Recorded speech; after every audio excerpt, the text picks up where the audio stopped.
Welcome to the Her Story Circle podcast, the podcast that brings you the extraordinary tales of everyday women who are changing the world. I'm your host, Gertrude Mache, and I'd like to acknowledge traditional custodians of the land on which we meet today. I also like to pay my respects to elders, past, present, and emerging. Every week, we dive into the lives, challenges, and triumphs of women from all four corners of the globe. We're here to inspire, enlighten, and connect, sharing stories that uplift and empower. So grab a cup of coffee, settle in, and join us as we explore the incredible journeys of women shaping our future. This is Her Story, where every woman's voice matters. Hello, everybody, and welcome back. This is Gertrude Mache here in beautiful Melbourne, Australia. And today I am graced with the presence of yet another fascinating woman. Welcome, welcome, welcome to our tribe. Please tell everybody your full name, where you're based, and share your story with us today. Thanks, Gertrude. My name is Kylah Morrison, and I am coming to you today from Wajak Budja on Noongar country here in Perth. I'd like to acknowledge the traditional owners on the lands on which I'm meeting today and their elders past, present and emerging, and all of the lands on which the listeners are on today and any Aboriginal and Torres Strait Islander women who might be listening in. I'm originally from New Zealand and moved to Western Australia about 17 years ago, and not long after met the boy and followed him up to Northwest Australia, up in the Pilbara in the red dirt. And that was the first time I really got to go out on country and really get to understand the significance of the tens of thousands of years of stories that have been passed down from our First Nations people, and just fell in love with the understanding that I gained. You know, every time I talked to an Aboriginal person or I went out on country, like there was another layer of information and stories and significance in the land and in the stories and in the connection with the people. And so I feel really grateful to be able to work and live in Australia and on these different lands and countries. And fortunately, my career has taken me through a lot of opportunities to be able to experience the value of that as well. So originally started out life as an engineer. I studied mechanical engineering in New Zealand and then moved over to Perth and started work with Woodside. I basically studied again. I was a drilling and completions engineer on their graduate program and spent a lot of time out offshore on the drilling rigs and the gas platforms, and really loved that. I loved being in a practical career where I could get outside in nature. For me, that was out in the middle of the ocean. Sometimes we had onshore gas projects in my summer work in New Zealand, but predominantly in Australia it was offshore projects, and then sometimes I would visit, manufacturing sites for wellheads and drilling pieces of equipment and things like that, which was all very interesting. Not long after that, as I said, I met the boy and moved up to Karratha, and now happily married. I think we've been together maybe 15 years, married 8 years. We moved to Karratha because he wanted to get the work experience onshore up there, and so I moved into a reliability engineering role so that I could transfer to an onshore-based engineering role, and that was fascinating for me to move from drilling completions, obviously right at the early stage of producing oil and gas, and then moving onshore. I could see how it was processed in the LNG plant and then stored in the tanks and shipped overseas. And so it's really interesting. 17 years ago when I joined the industry, gas was the was more favorable, I guess, than mining, which was seen as the dirty cousin back then. And yet 15, 17 years later, I find myself working in mining technology, and it's almost the opposite with the energy transition, mining and critical minerals that are needed to be used in the manufacture of batteries and solar panels and wind turbines and electric vehicles and everything we need to meet the net zero targets that the world, well, majority of the world is aiming towards. It needs mining. And so it's just fascinating to be in the industry and in the sector and just see that shift. Gas is obviously going to be a transition fuel. I now have a portfolio career. I'll go back to the stages, but the portfolio that I have now, I have a board role on a minerals company that has a hydrogen project up in the regions, and I love being involved in the new technologies that are going to help accelerate that energy transition. And then, as I mentioned, I acknowledge that gas is going to be around for a little bit longer. We can't just switch over immediately. So back to my story up in the regions. I left the corporate world just over 5 years into my engineering career. I didn't have the guts to just go and quit and start a business, and so I kind of did it via maternity leave, if you like. So my first son is now 12, and my business is about 12 years old because I started them around the same time. I didn't obviously start my son, but I started my business when I fell pregnant. And then I have another son who is nearly 10, and I have a daughter who has just turned 8 and just got her ears pierced and realized the reality of something she'd been really looking forward to was actually a lot harder than she thought. But together we worked through that, and I encouraged her that she can do hard things. So yeah, being a mum, working in a male-dominated sector, I'm really passionate about encouraging girls and my daughter to be able to be or do anything her heart desires, and equally my boys too. So I take a lot of pride in raising and fostering and supporting children to be their whole selves and to be good humans. And I think having the 3 kids up in Karratha in regional Australia, you know, basically I say my kids were born in the red dirt, and they had many days and afternoons literally playing in the red dirt and making mud piles out in our back garden. I just can't believe that we now live in Perth after a quick trip to London with my husband's work before COVID brought us back to Perth 4 years ago. And we have a pool here, which is fantastic for kids, as anyone with almost teens would know. And yet we never had a pool up in Karratha, and, you know, for 8-9 months of the year, it's 30 plus degrees, sometimes 40 degrees for a couple of weeks at a time. And so my kids survived by making little mud pits out in the back garden in the red dirt. So yeah, I think they've had a great opportunity to grow up in the regions. I know for me that really helped build perspective about just how much of Australia's, economic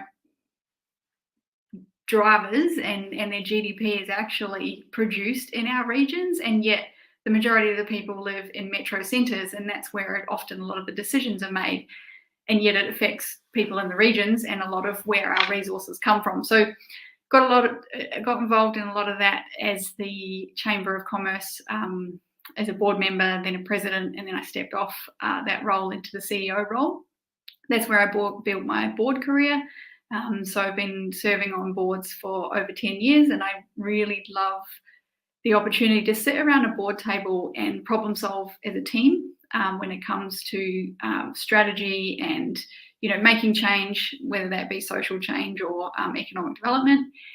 And yeah, in that time also was involved as the founding chairperson of the Pilbara University Centre. So again, another initiative that was established to help support families and children who wanted to stay in the regions. Often many of you who are listening who are based in the regions will absolutely know, but for those of you who haven't lived and worked regionally, the isolation can be really lonely at times, let alone the connectivity of internet and things like that. And so professional development is not always afforded to people who live in the regions. Sometimes they have to travel a long distance to be able to access professional development opportunities, and or children move away in senior school years and then at university. And so the Australian government at the time funded the Regional Study Hubs program, which has been absolutely sensational in providing more support on the ground, face-to-face, for children and families and people, who want to study whilst still working, to be able to do that in the regions with, physical locations for tutoring face-to-face and pastoral support as well to support the lectures that are done online. So that background, working with, the local businesses, living and working in the regions. More recently, I've done some consulting with Aboriginal corporations, has all come together in, I guess, my passion for supporting the regions, supporting our First Nations people, and holding on to my roots in the engineering side of things, and supporting the energy transition. So that's me in a nutshell. Absolutely wonderful. Thank you so much for sharing your story with us today. It's really inspiring when I listen to women who have juggled motherhood, changing careers, starting a business. You are just kind of following your nose and letting your life navigate where you were going. Now, your work focuses on helping leaders navigate the energy transition while including First Nations people in this journey. And so helping leaders in that energy transition whilst also considering the social impact and bringing our First Nations people along with it, for me, comes back to ESG, which is a term that I came across when we moved to London, as I said, to follow my husband for his work. And in Karratha at the time, up in the Pilbara, in the role that I was in with the chamber, there was a lot of talk about social license to operate. And then we moved to London and I heard ESG being talked about. And I was like, oh, I wonder what this is. Hadn't heard it, environmental social governance. Yes. And we were only in the UK for about 8 months. And then COVID meant we were repatriated early back to Perth. And it's really interesting. It took another probably 12 to 18 months before I heard the term being used back in Australia. So it really goes to show that that Europe and the UK and other parts of the world are leading in those aspects. Yes. But I think the energy transition is a really awesome opportunity to include our First Nations people more on that journey than we have before. And so obviously, energy transition, the first people think about is carbon or, carbon reduction, but that's only one minor aspect of it. And even within the E side of things, you've got water and biodiversity and so many things. And then S is obviously the social, which I think for me is where it sits with regional communities, but also our First Nations people. And then governance is something, as a lens we should put across all projects and aspects. Where I think the power comes with First Nations people is that they've been looking after the lands for so many years, for tens of thousands of years. And so if we spend more time walking alongside them, getting to know what their priorities are, how they go about looking after the land and planning for the future, we can actually deliver better results economically than if we didn't do that. And so that's the lens I try to apply, is looking through ESG and then having those conversations with our First Nations people and knowing that it takes time. For a lot of us, we're going to have to build rapport with them. And one great thing that I heard when I was running the chamber is that we don't do things like engaging with Aboriginal and Torres Strait Islander people or local communities or whatever it is because it's a good thing to do. It needs to make commercial sense as well. And initially I thought, well, that sounds like a bit of a cop-out. But they said that you actually need to sort of put it on the balance sheet, if you like. And so one company that was doing a great job in the social license to operate space, they would, put a dollar value to how much time was saved by investing in their relationships with First Nations people, because if they had that rapport and then it came time to approvals or doing up a land use agreement or whatever it was, if they already had that rapport and that relationship with the First Nations groups, they were going to get the approvals through faster. And so then you could put that on the balance sheet. And I just thought that was really fantastic to tie together the social and the economic drivers. That is just incredible. And you have coached over 300 female leaders in male-dominated industries. What are some of the most common challenges that they face, and how do you help them overcome these obstacles? Yeah. So the 300 leaders that I've worked through is through different aspects, but predominantly is through a leadership program that I developed with a co-founder back in 2016, Violet Dew, who's a communications expert, who's an absolutely beautiful human. And we did that because, as I mentioned, I felt that professional development was missing face-to-face in the regions. And for me, it was a lack of confidence in myself as a leader. And so I see that a lot in the women that I coach, is that there is sometimes this imposter syndrome. Often it's just a self-doubt in their voice and backing themselves and having those conversations, particularly in male-dominated sectors. And I'm really conscious that a lot of trainers, coaches that work in this space, and women who've been working in male-dominated sectors would say, let's not try and fix the woman, and let's fix the system. And absolutely, there are things that workplaces need to do to be more inclusive and to be able to attract and retain people better. I still find that across the board, and research will back it as well, that women won't put themselves forward for a role until they feel really confident, or they've got someone backing them first before they're believing in themselves, compared to our men. That doesn't mean to say that men don't face imposter syndrome and they don't have a lack of confidence at times and things like that. But that's one really key side of things. Another one is the network building. I find a lot of women, if they've been in corporate for a number of years, they often don't think about taking that responsibility and ownership of their own career trajectory. And we kind of get groomed in a corporate world to rely on our manager and get feedback through performance appraisals and things like that. And we don't look into our personal and professional branding and take ownership of that. So I love helping women, understand their strengths and how to articulate them. And one amazing little tip that I learned from Maggie Palmer, who's got a great app called Pet Talk Her, was to literally pick up your phone. And so anyone listening right now could do that and text a colleague or a friend or someone you know and say, what are my greatest strengths?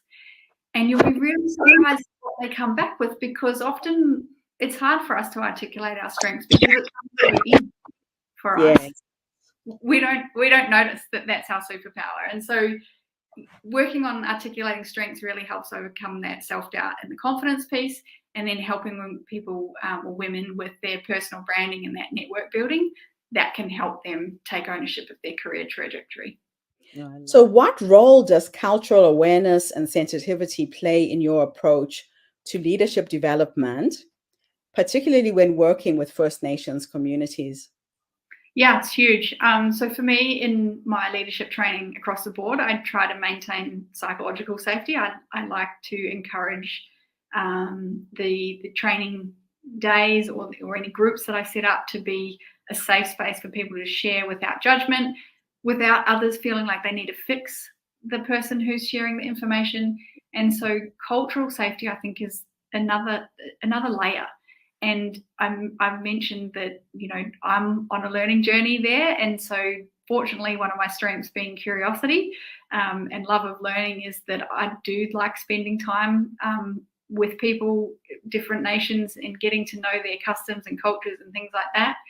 And so it's really important to me. I'm not going to get it right though. And I do know that I wouldn't say that I'm kind to myself and don't go through phases of beating myself up when I get it wrong or could have done it better. But I have got the view and the understanding that it's going to take time, and I need to walk alongside women and, other First Nations people if I'm going to understand how to provide culturally safe leadership training. That's fantastic. Now, can you share an example of a successful collaboration with a First Nations community that led to positive outcomes, both for the community and the broader organization? Well, I guess the one that really comes to mind is that the one that I was referring to when we consider what the financial gain or impact is of really diligent and effective,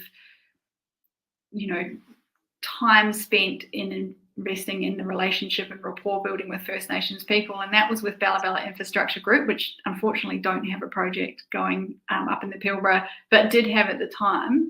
Right. And what was the successful outcomes from that? I think from what I could see at the Chamber of Commerce, so not being directly involved in any of those transactions, was that the approach from the corporate, so Bella Bella Infrastructure Group, was that they absolutely understood the value of engaging with their First Nations people.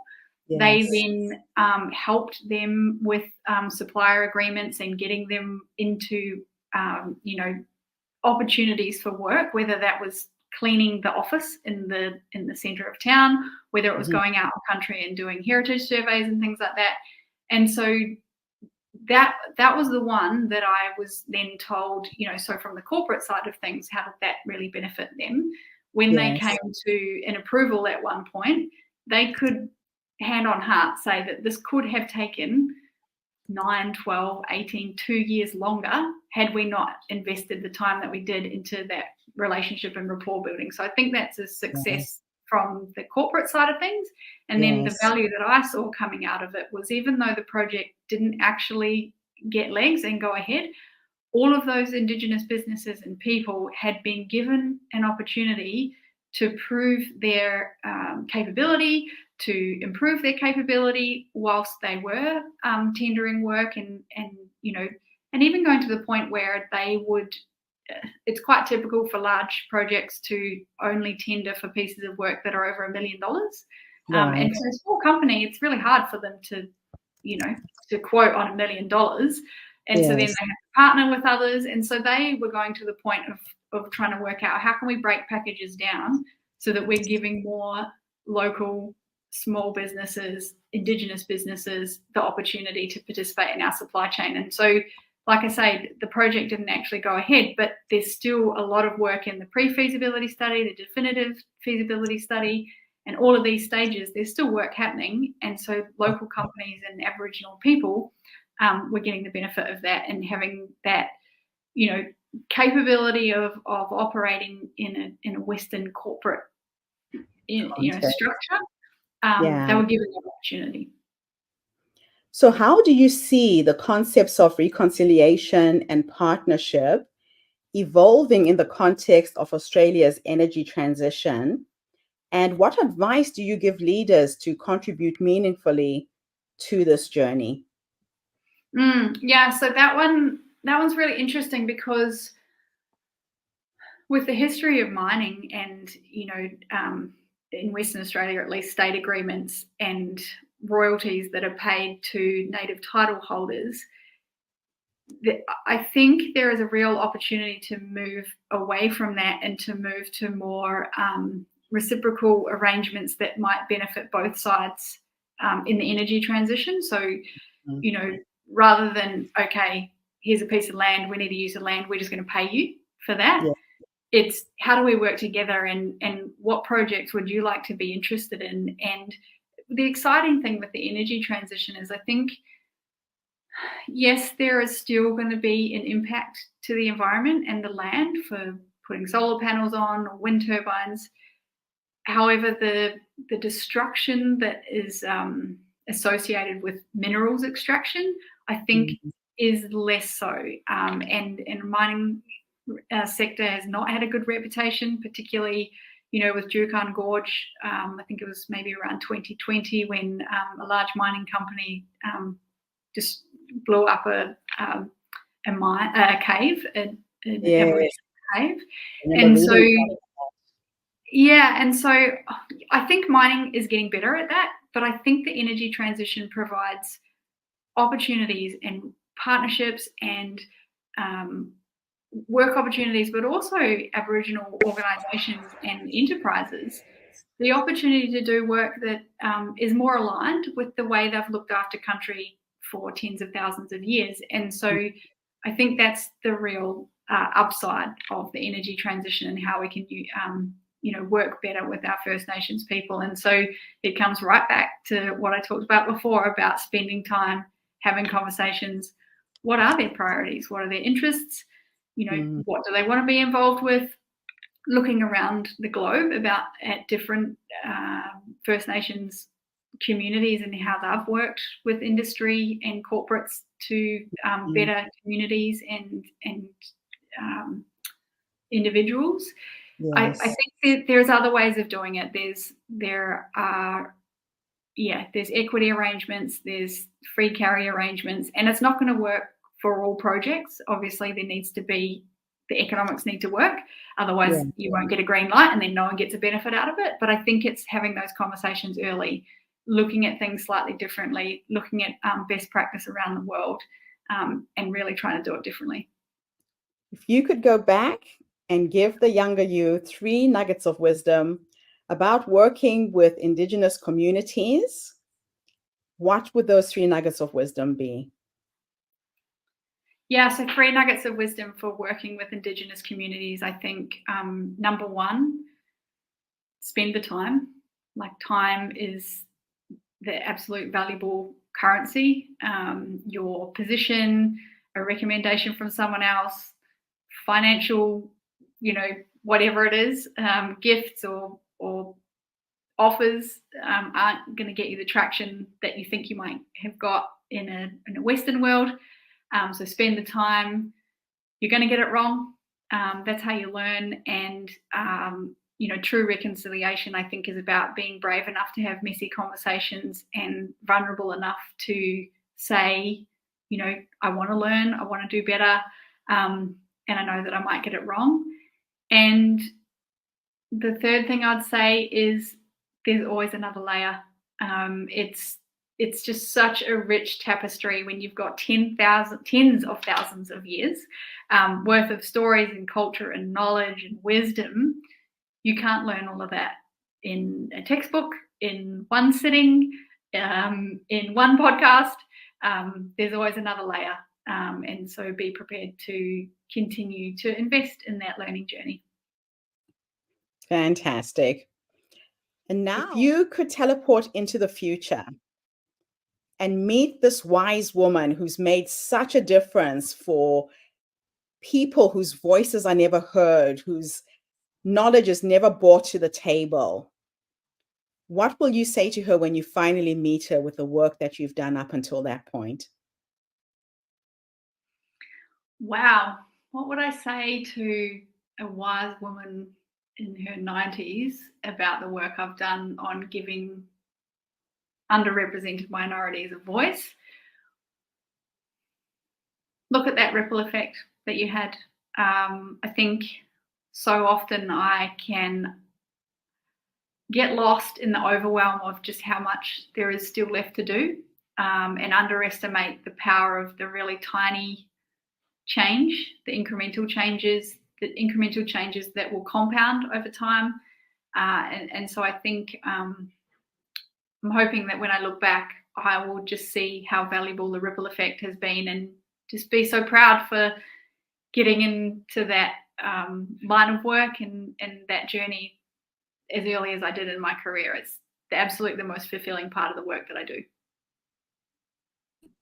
Fantastic. Thank you so much for coming online and gracing us with your presence today. And thank you to my amazing guest and the work that she is doing in bringing about diversity in the corporate world and bringing about change in the world globally.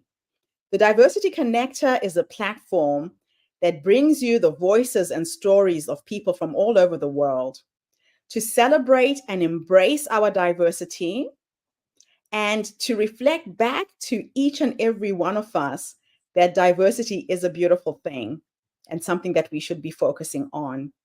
So please tune in again tomorrow when I interview yet another amazing guest. In the meantime, Have a fantastic day, morning, or evening, wherever you are in the world, and bye for now. Thank you for tuning into the Her Story Circle podcast. I hope today's story has inspired you to believe in the power of our stories and the difference you can make in the world when you use your voice. I'm Gertrude Mache, and it's been an honor to share this space with you, where voices from all walks of life come together to weave a rich tapestry of diverse perspectives. Don't forget to subscribe, rate, and review our podcast to help us share these stories with more listeners. Follow us on social media by looking for the Her Story Circle podcast for more updates. And join us tomorrow for another episode filled with courage, resilience, and empowerment. Remember, your story matters, and together we're building a stronger, more inclusive world. Until next time, keep